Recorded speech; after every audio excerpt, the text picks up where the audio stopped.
I came in a broken, battered man, like many people do, having lived my life for no one other than myself.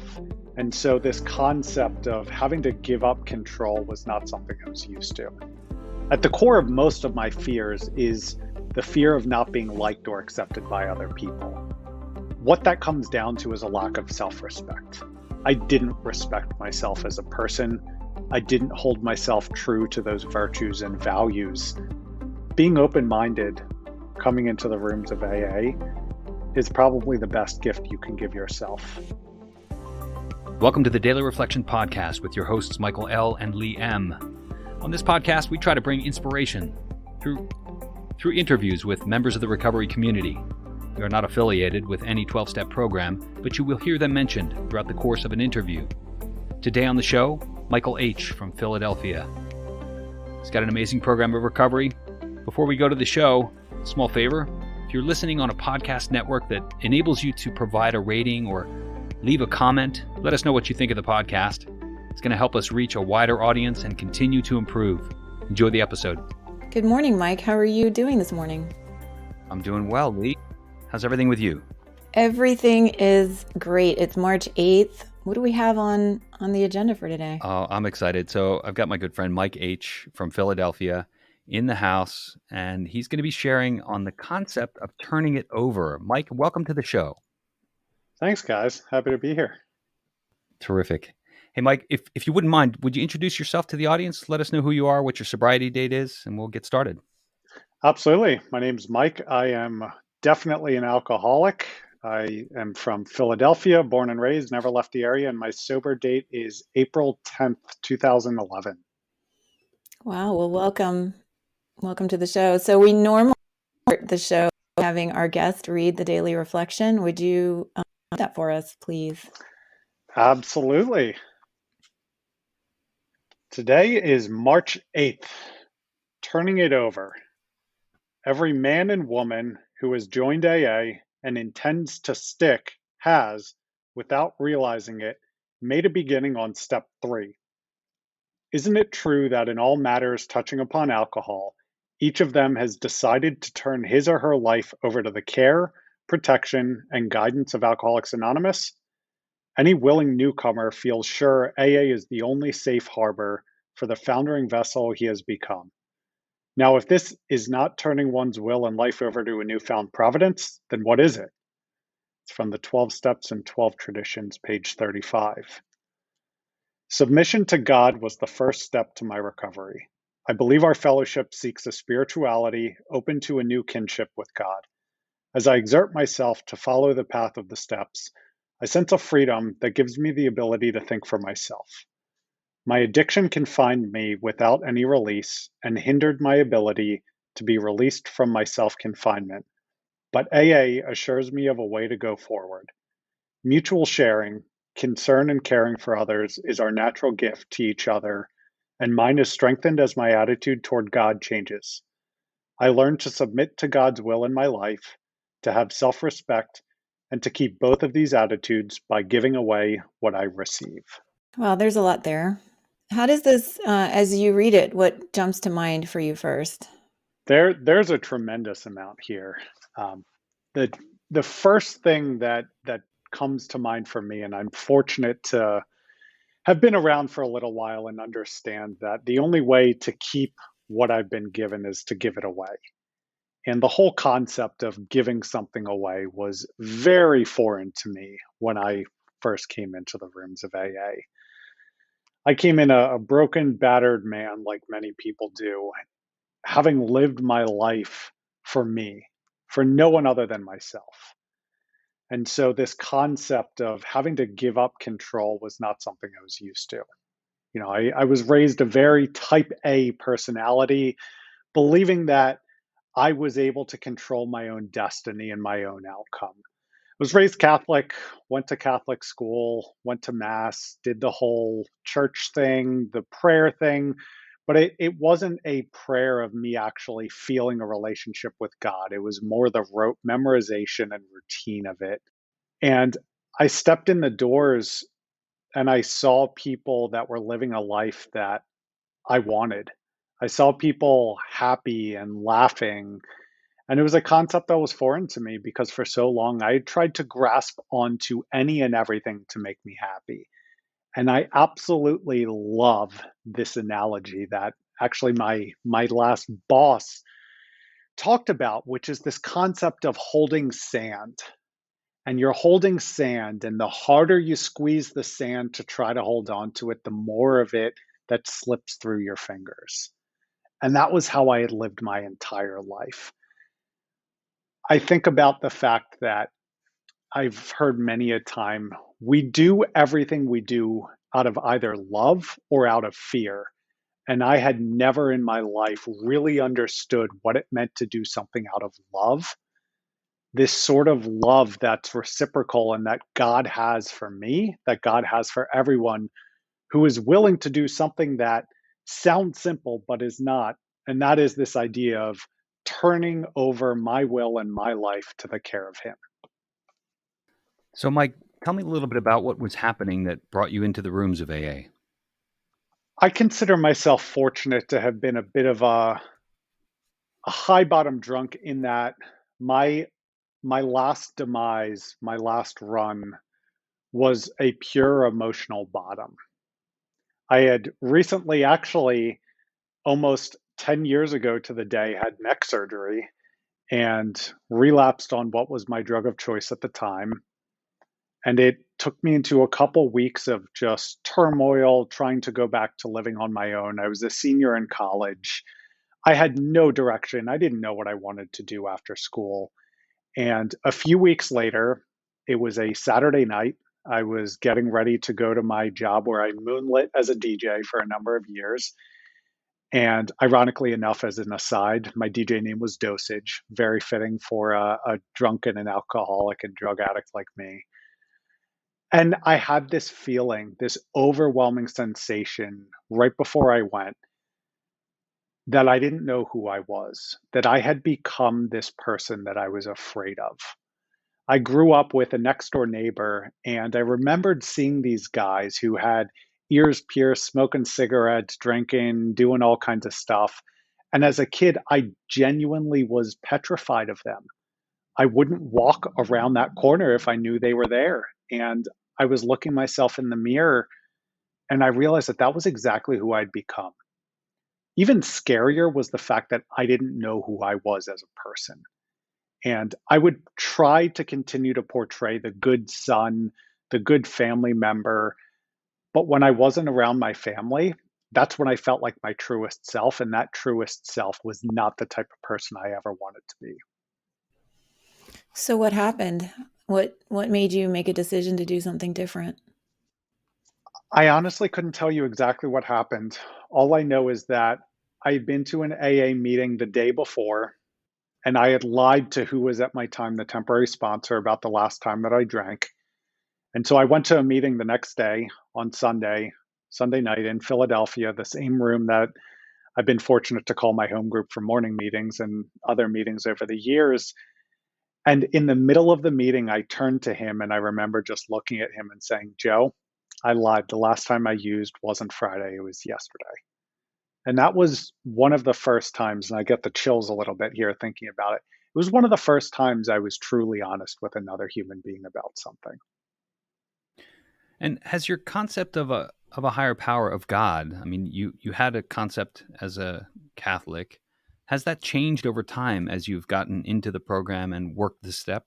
Growing up in the Catholic faith, God was ever present, but it never came down as what AA talks about as a personal God of my own understanding.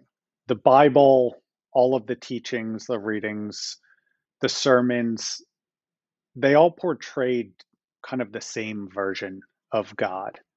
And I will say I grew up thinking of God as this white bearded guy in the sky directing everything. And when I came into AA, this concept of I can choose who my higher power is and who my God is, it hit me years into sobriety what exactly that meant. Because initially I had this preconceived notion that it was still that same idea of God. And when asked to turn everything over to Him, I will absolutely say that I did not want to do it at first. A lot of it predicated on me understanding what God was from a Catholic perspective and not knowing if I fully jived with that. And so, what I mean by that is, I went to that first meeting and I didn't start going to what I will call the program or really start on the path to sobriety until about 5 months later. I was fortunate that I didn't pick up a drink during those 5 months, but it was the part of my life where I said, okay, I'm going to turn certain things over to God, just like I had done in the past. I'm going to turn the drink over, but I'm going to hold on to everything else. And as so often happens for me, at least, it was a relationship that finally brought me into the program. And a couple years in, to get back to that question of how did my conception change, it was my second sponsor who we were talking about prayer, kind of in the getting to know you phase, probably about 3 years sober. And I remember so vividly him saying to me that he talks to God like he would talk to a friend. And that includes cursing, which I'm going to try not to curse during this, but I will say that's part of my everyday verbiage. And a simple shift of saying, God already knows what's in my heart and on my mind. Why should I have to filter it when I talk to him? It flipped my relationship with him upside down, and it really started to bring him deeper into my daily life. So it sounds like you were able to sort of just set aside your original concept of the God, up in the sky with a beard and just sort of go with the flow until it started to unfold for you by hearing other people's suggestions, etc. I'm curious, we just skip kind of forward a little bit. How has the program changed you in terms of your desire to, help others, to be of service? Right before getting on this call, I was talking to my mom, and she was saying, in the midst of a kind of tumultuous time in her life, what a blessing this is for me to be able to give back to other people. And she actually said a prayer over me on the call before I came on here. I'll say that's one of the best parts of my life today, is the relationship that I have with her from a faith and spirituality perspective. And it's very top of mind for me because I'm close with my parents and I'm close with them because of sobriety. And that's one of many ways that I give back today. I've realized more and more how important it is to have that connection with other people, and not the surface level connection that I looked for in my entire life. I saw groups of people. I wanted to fit in everywhere, yet I also wanted to be unique and wanted to stand out. And what the programs really brought to me is that joy of the only way out of me is through you. Whenever I'm going through something in my life, the easiest way for me not to focus on it and to solve my problem is to pick up the phone and talk to someone else.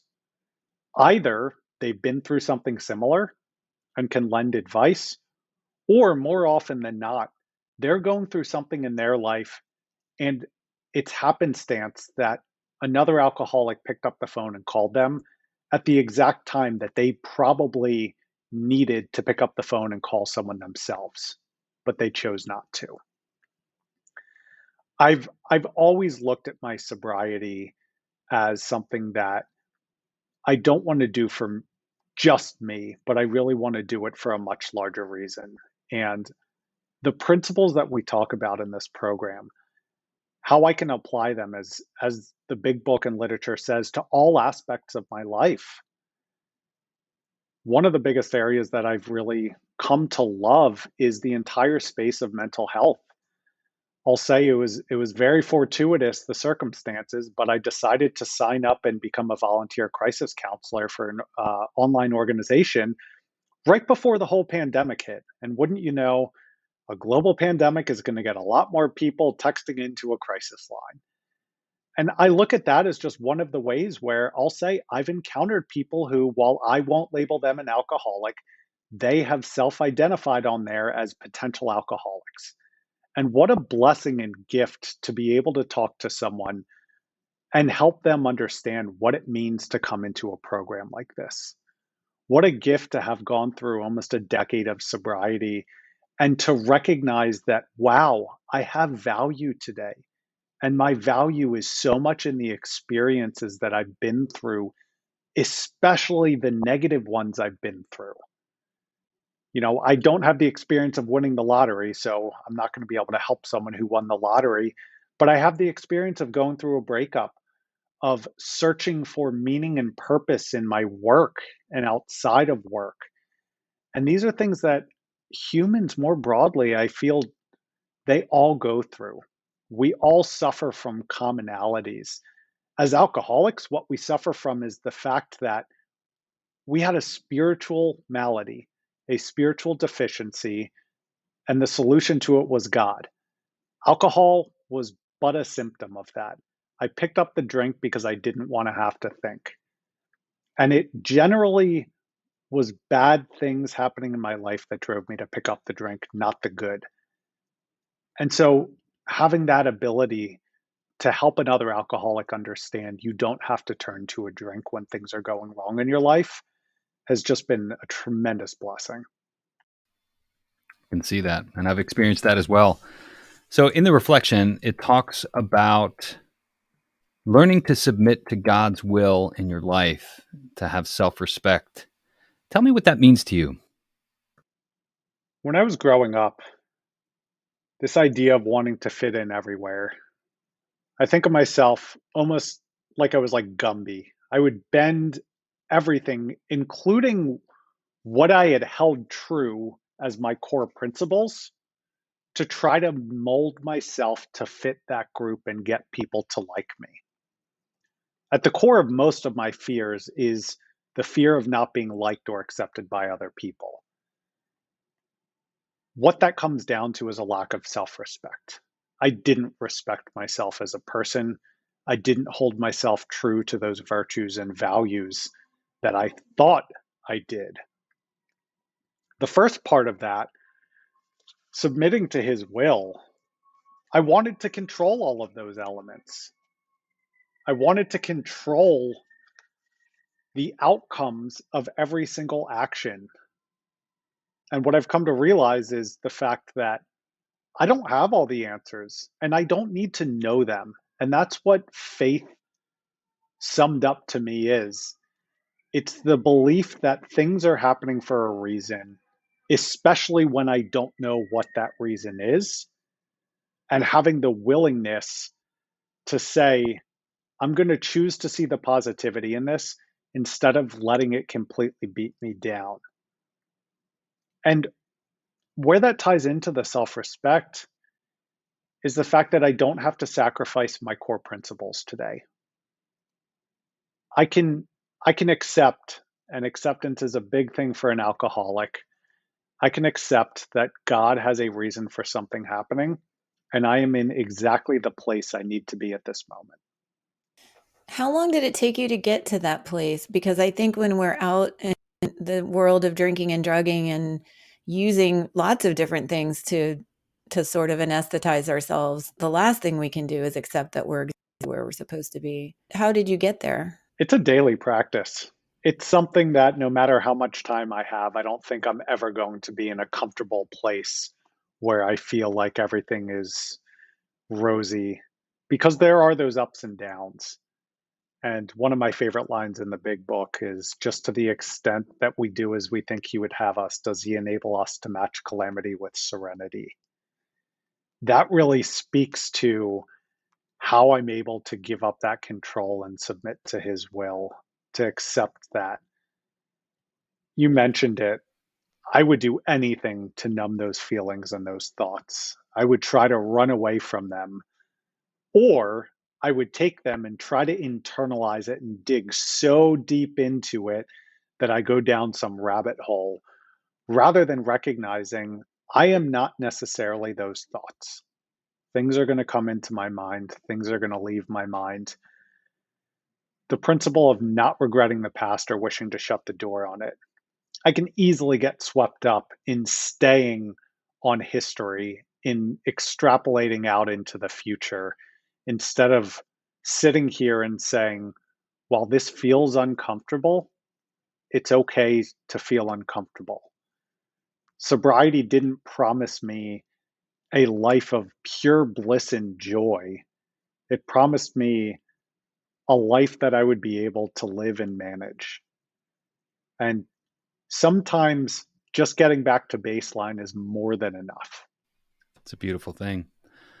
Tell me what your hopes are for the future. How far ahead do you look? The program's a program of one day at a time, which is something I always struggled with. I like to share a little story that when I first got sober, I was about to turn 22 and I had a really hard time because I was picturing myself getting married years in the future. Mind you, I got sober and I was single, and I wasn't going to be able to have champagne at my wedding. And someone told me, if you're picturing your life years down the line and you have what I would expect is a beautiful bride there, and you're concerned about not having champagne, then you're definitely an alcoholic. So, how far into the future I think what my hopes are for the future? It's tricky. I have hopes for myself personally. I hope one day to have a family and to be able to raise children that are upstanding members of society and care more about the world and the way that we leave things than how we show up. And I would say broadly, that's my hope for myself and for generations, is to have that lens of selflessness, to understand that everything I do, everything I say can impact other people. One of the things AA's taught me is that there's only two things I can control. That's my actions and my reactions. And actions includes words. How someone perceives them, it's not directly within my control. However, it could be within my responsibility to make sure that I'm communicating things or setting things up in the best way. So, how I leave this world, I think, is directly tied to how I live my life here. And that impact that I'm able to have is directly tied to the relationships that I have with people and how much of my time, energy, resources I spend ensuring that the world is a better place because of me, not in spite of me. Wow, what a dramatic change from the way we live when we're drinking and drugging to what you just said. I think we have some folks listening who are either brand new to recovery or maybe they're thinking about getting into recovery or trying to decide whether or not they have an issue with substances, alcohol. What would you say to them? Some people in the rooms will say, if you think you're an alcoholic and you're in an AA meeting, you may be an alcoholic. And so I would say, at first, you're in the right spot. You're already on the right path by recognizing that there may be something there. The other piece that I would say is not necessarily thinking about the drink, but thinking about the reason you drank, the times you drank, the times you didn't want to drink and you drank, the times people told you you shouldn't drink and you drank. All of those, for me, the times I drank, they were circumstantial. It was all because I was unhappy with who I was as a person. And I think this is one of, for me, the biggest misconceptions of alcoholism is that alcohol was the problem. Being open minded coming into the rooms of AA is probably the best gift you can give yourself. Being willing to listen, to learn, and to find ways that you can identify with people rather than compare yourself to them. Well, Mike, this has been a great conversation.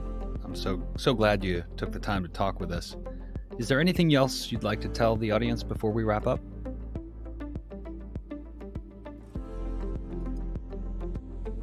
The only thing I'd say is, in case no one else has said it today or does say it today, I love you. Well, Mike, thanks so much. Really appreciate you taking the time. Thank you both. Thank you so much for coming. Thanks to Mike for joining us, and thanks to you, the listeners. If you want to find us on Facebook, join us at facebook.com/groups/Daily Reflection Podcast. You can find us on Twitter at Daily Reflector. If you want to read about recovery, we've got a blog at blog.dailyreflectionpodcast.com. Thanks, everyone. Have a great day.